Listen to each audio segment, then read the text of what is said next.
wanted, I could make pictures of night, the map of stars above the mass of water, the mass of water underneath the stars, the beauty of my beloved, like a flower bringing dawnlight into dark. Yes, if I wanted, I could close my eyes right now and bring these things like life into my brain. But new are these times, and no matter where I turn, like fierce revolt goes with me, like a kiss, the revolt of Malaya and Vietnam, the revolt of India and Africa, like guardian. Like guardian at my side is the fight for freedom, and like the whole world dancing for liberation from the slave maker, shines the beauty of my darling in her laughing eyes.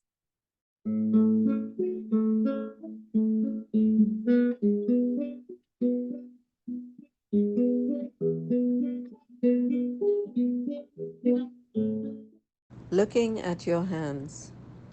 No, I will not still my voice. I have too much to claim. If you see me looking at books, or coming to your house, or walking in the sun, know that I look for fire. I have learnt, from books, dear friend, of men dreaming and living, and hungering in a room without a light, who could not die, since death was far too poor, who did not sleep to dream, but dreamed to change the world. And so, if you see me looking at your hands, listening when you speak, marching in your ranks, you must know, I do not sleep to dream, but dream to change the world.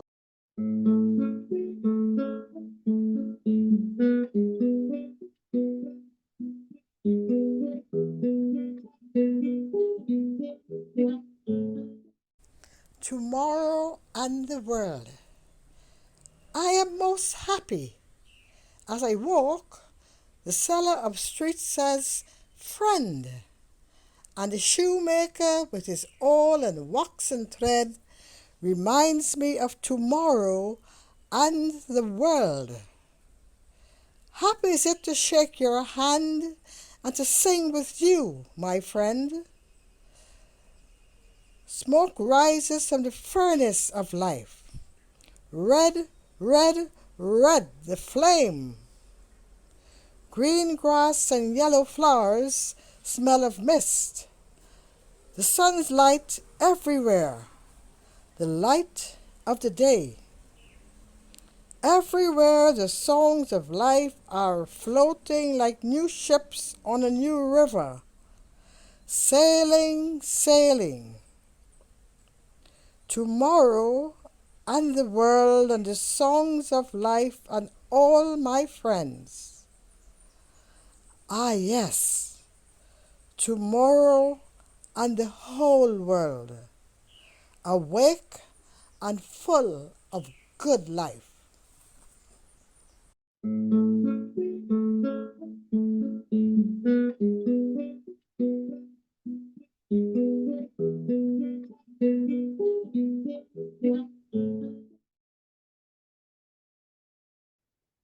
Death must not find us thinking that we die. Too soon, too soon, our banner draped for you. I would prefer the banner in the wind, not bound so tightly in a scarlet fold, not soddened with your people's tears, but flashing from a pole we bear aloft, down and beyond this dark, dark lane, rags. Dear comrade, if it must be, you speak no more with me, nor smile no more with me, nor march no more with me. Then let me take a patience and a calm, for even now the greener leaf explodes. sun brightens stone, and all the river burns. Now, from the moaning vanguard moving on, dear comrade, I salute you and I say, death will not find us thinking that we die.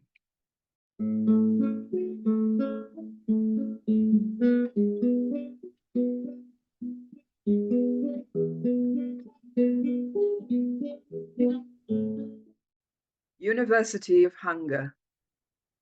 Is the university of hunger the wide waste? Is the pilgrimage of man the long march? The print of hunger wanders in the land. The green tree bends above the long forgotten. The plains of life rise up and fall in spasms. The roofs of men are fused in misery. They come treading in the hoof marks of the mule, passing the ancient bridge, the grave of pride, the sudden flight, the terror and the time. They come from the distant village of the flood, passing from middle air to middle earth, in the common hours of nakedness. Twin bars of hunger mark their metal brows. Twin seasons mock them, parching drought and flood. Is the dark ones, the half sunken in the land, is they who had no voice in the emptiness, in the unbelievable, in the shadowless. They come treading on the mud floor of the year, mingling with dark, heavy water and the sea sound of the eyeless flitting bat. Oh, long is the march of men, and long is the life, and wide is the span.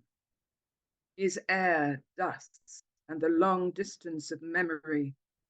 Is the hour of rain when sleepless toads are silent?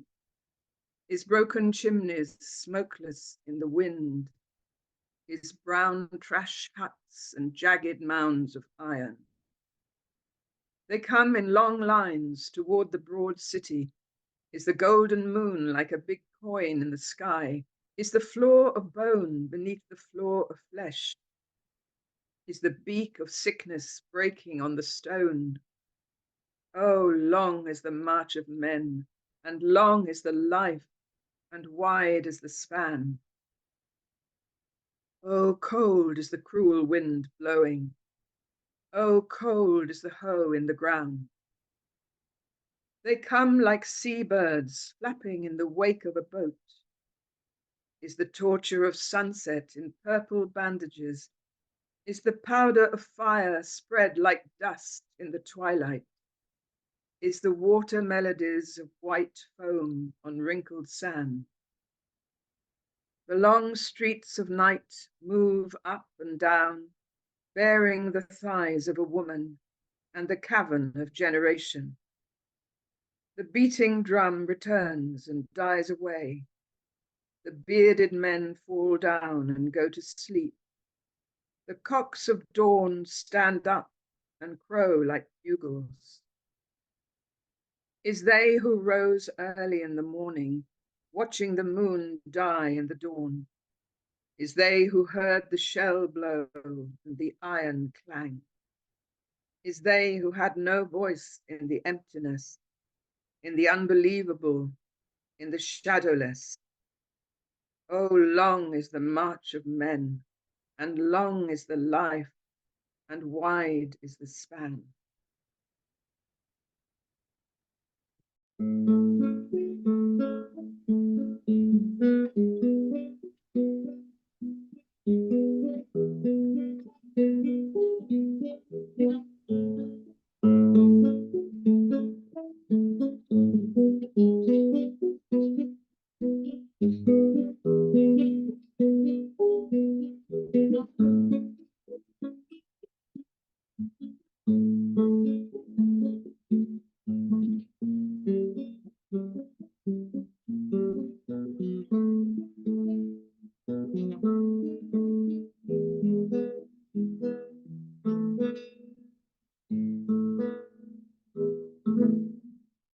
My name is Roger Williams, and I'll be reciting Martin Carter's I Come from the Nigger Yard. I come from the nigger yard of yesterday, leaping from the oppressor's hate and the scorn of myself, from the agony of the dark hut in the shadow and the hurt of things, from the long days of cruelty and the long nights of pain, down to the wide streets of tomorrow, of the next day. Leaping I come, who cannot see will hear. In the nigger yard I was naked like the newborn, naked like a stone or a star. It was a cradle of blind days rocking in time, torn like the skin from the back of a slave. It was an aching floor on which I crept, on my hands and my knees, searching the dust for the trace of a root, or the mark of a leaf, or the shape of a flower. It was me always, walking with bare feet, meeting strange faces like those in dreams or fever, when the whole world turns upside down, and no one knows which is the sky or the land, which heart is his among the torn or wounded, which face is his among the strange and terrible, walking about, groaning between the wind. And there was always sad music somewhere in the land, like a bugle and a drum between the houses, voices of women singing far away, pauses of silence, then a flood of sound. But these were things like ghosts or spirits of wind. It was only a big world spinning outside, and men, born in agony, torn in torture, twisted and broken like a leaf. And the uncomfortable morning, the beds of hunger stained and sordid, like the world big and cruel, spinning outside. Sitting sometimes in the twilight near the forest, where all the light is gone and every bird, I notice a tiny star neighboring a leaf, a little drop of light, a piece of glass, straining over heaven, tiny, bright like a spark, seed in the destiny of gloom. Oh, it was the heart like this tiny star near to the sorrows, straining against the whole world and the long twilight spark of man's dream conquering the night, moving in darkness, stubborn and fierce, till leaves of sunset change from green to blue and shadows grow like giants everywhere.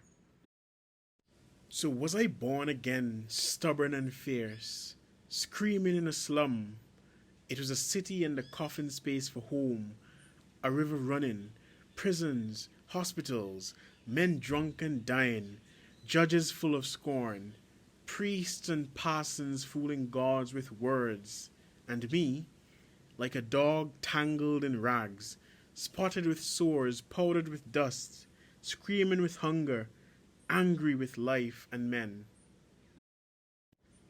It was a child born from a mother full of her blood, weaving her features, bleeding her of her blood life clots. It was pain lasting from hours to months and to years, weaving a pattern, telling a tale, leaving a mark on the face and the brow, until there came the iron days cast in a foundry, where men make hammers things that cannot break, and anvils heavy, hard, and cold like ice. And so again, I became one of the 10,000s, one of the uncountable miseries owning the land. When the moon rose up, only the whores could dance, the brazen jazz of music throbbed and groaned, filling the night air full of rhythmic questions. It was the husk and the seed challenging fire, birth and the grave challenging life. Until today, in the middle of the tumult, when the land changes and the world's all convulsed, when different voices join to say the same, and different hearts beat out in unison, where on the aching floor of where I live, the shifting earth is twisting into shape. I take again my nigger life, my scorn, and fling it in the face of those who hate me. It is me, the nigger boy, turning to manhood, linking my fingers, welding my flesh to freedom. I come from the nigger yard of yesterday, leaping from the oppressor's hate and the scorn of myself.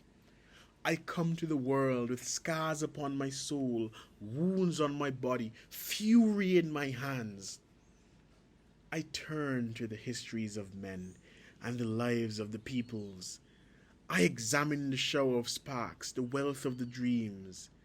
I am pleased with the glories and sad with the sorrows, rich with the riches, poor with the loss.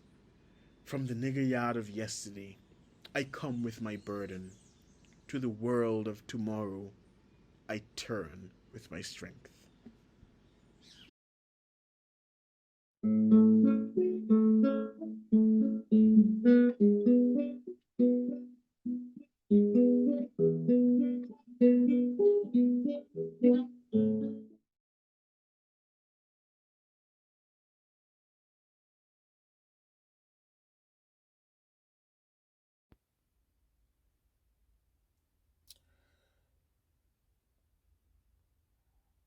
I was wondering if I could shape this passion just as I wanted in solid fire.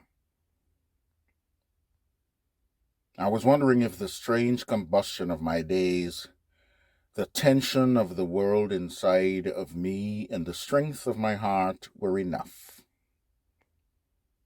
I was wondering if I could stand as tall while the tide of the sea rose and fell, if the sky would recede as I went, or the earth would emerge as I came to the door of the morning, locked against the sun.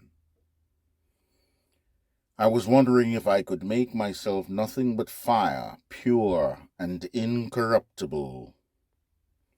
If the wound of the wind on my face would be healed by the work of my life, or the growth of the pain in my sleep would be stopped in the strife of my days.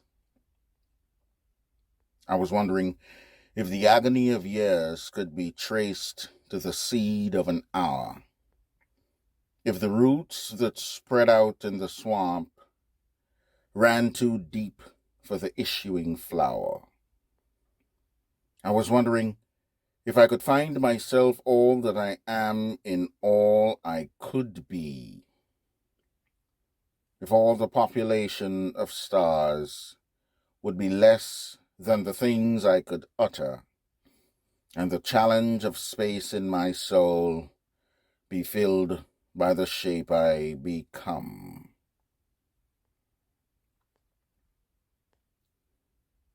Shape and Motion 2. Pull off your shirt and throw away your hat. Kick off your shoe and stamp down the spot. Tear off your dress and open yourself and dance like you're mad. Far, far. Oh, left foot, left. By right foot, left foot, right. By run up the sky, run down the road, but run like you're mad. Far, far. Jump off the ground, pull down a star, burn till you bleed. Far, far. Oh, right foot, right. By left foot, left. Oh, right foot, left foot, dance like you're mad. Far, far.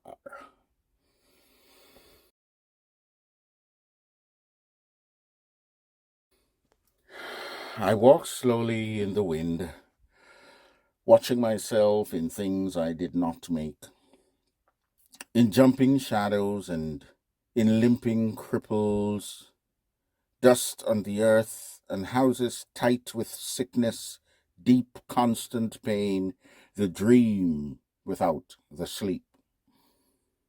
I walked slowly in the wind, hearing myself in the loneliness of a child, in woman's grief which is not understood, in coughing dogs when midnight lingers long on stones, on streets, and then on echoing stars that burn all night and suddenly go out. I walk slowly in the wind, knowing myself in every moving thing, in years and days and words that mean so much, strong hands that shake, long roads that walk, and deeds that do themselves. And all this world and all these lives to live. I walk slowly in the wind, remembering scorn and naked men in darkness and huts of iron riveted to earth. Cold huts of iron stand upon this earth like rusting prisons. Each wall is marked, and each wide roof is spread like some dark wing, casting a shadow or a living curse. I walk slowly in the wind to lifted sunset, and gold and dim, a long brown river slanting to an ocean, a fishing boat, a man who cannot drown. I walk slowly in the wind, and the birds are swift. The sky is blue like silk. From the big, sweeping ocean of water, an iron ship rusted and brown anchors itself. And the long river runs like a snake, silent and smooth. I walk slowly in the wind. I hear my footsteps echoing down the tide, echoing like a wave on the sand or a wing on the wind, echoing, echoing. A voice in the soul, a laugh in the funny silence. I walk slowly in the wind. I walk because I cannot crawl or fly.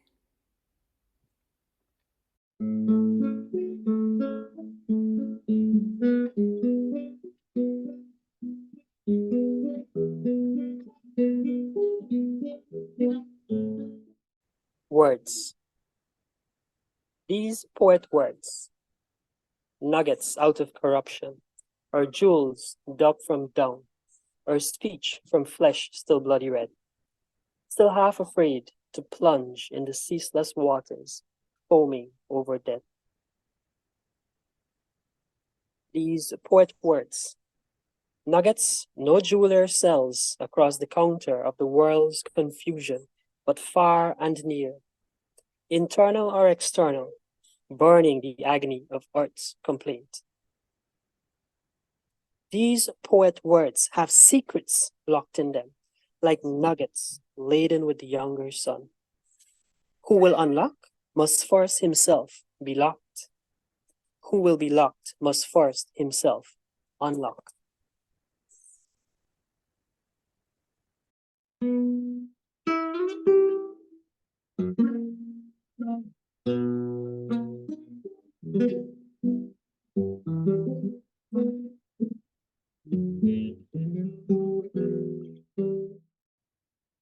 On a pavement.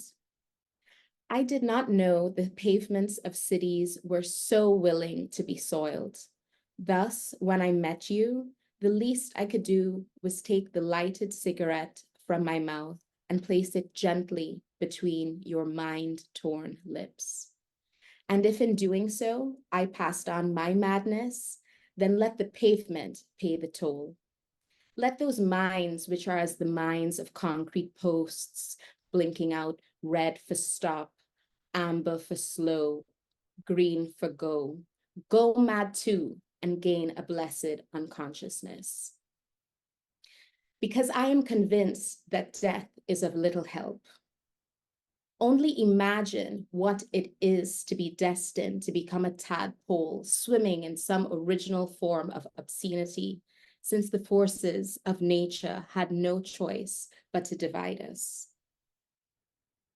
But whatever we are, dust on a voiceless pavement, or men loaded with the love of men and women, the love, I say, of men who love for the life of their spirits, or the love of women who love for the life of their own and other bodies and other spirits. Whatever we are, let us never forget to wrap a tender hand upon the all-seeing brow of a child. The longer we take to do so, the longer will nature divide.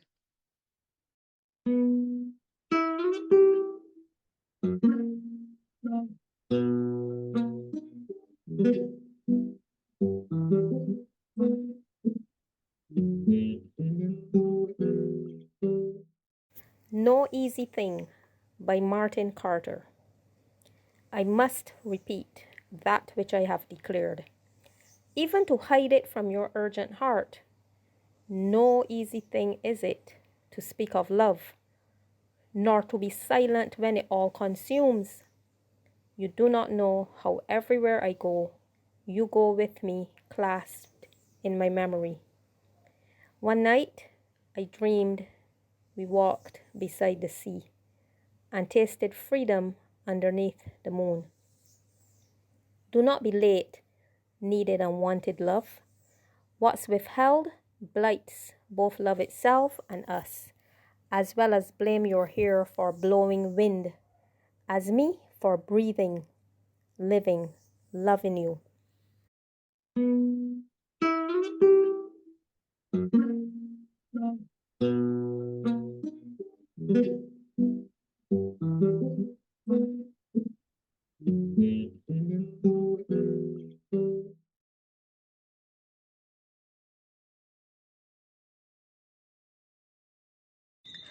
Proem. Not in the saying of you are you said, baffled, and like a root stopped by a stone, you turn back, questioning the tree you feed. But what the leaves hear is not what the roots ask. Inexhaustibly, being at one time what was to be said, and at another time what has been said, the saying of you remains the living of you, never to be said. But, enduring, you change with the change that changes, and yet are not of the changing of any of you. Ever yourself, you are always about to be yourself in something else, ever with me.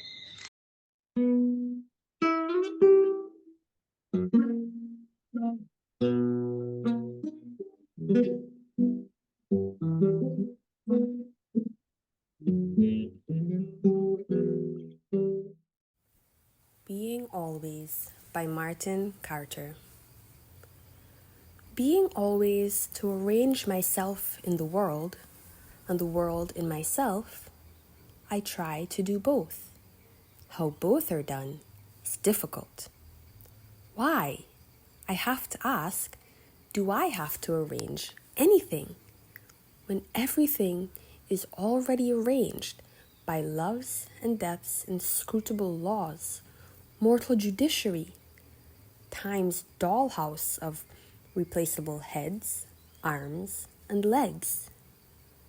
In another house, not time's, time itself arranges mine and the world's replacement.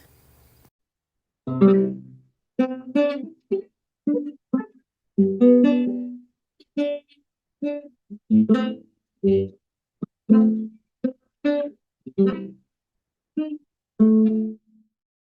poem entitled The Conjunction by Martin Carter. It's one of his last poems. I have chosen this poem for a very simple reason. At the time, I was engaged in doing a series of small paintings, which I call the mini-series. They're not really miniature paintings, but they're small paintings. I call the mini-series. And in them, I use strange conjunctions of objects, unusual conjunctions of objects. So when I saw this poem, I said, whoa, this poem is bang on about what I'm doing. So in the catalog for that exhibition, I actually included this poem. And I personally felt that this poem really, in its writing, in the three stanzas really sums up Martin's work, if that is possible. Because Martin always said that the poem he would like to write, or the poem that should be written, will never be written. And that all the poems written are really fragments of what should be written. A poem entitled The Conjunction by Martin Carter. Very sudden is a sought conjunction, sought once over and found once over and again in the same sudden place. It is where the hair grows, it is where the hand goes. It is the conjunction of line and the rare possibility of a head on the cushion of hair and love. Indeed, I have always wanted to climb upon a windowsill, to climb and compete with the rain, falling down and rising up and staying still in the promissory hope of passion's signature and the returned wealth of a conjunction. In the first stanza, there is this sort of philosophical position, or metaphysics, philosophical, is the first stanza. The second stanza is a love poem. And the third stanza is something more personal experiences. So that poem, that's why I feel that poem sums up Martin's work over a period of time.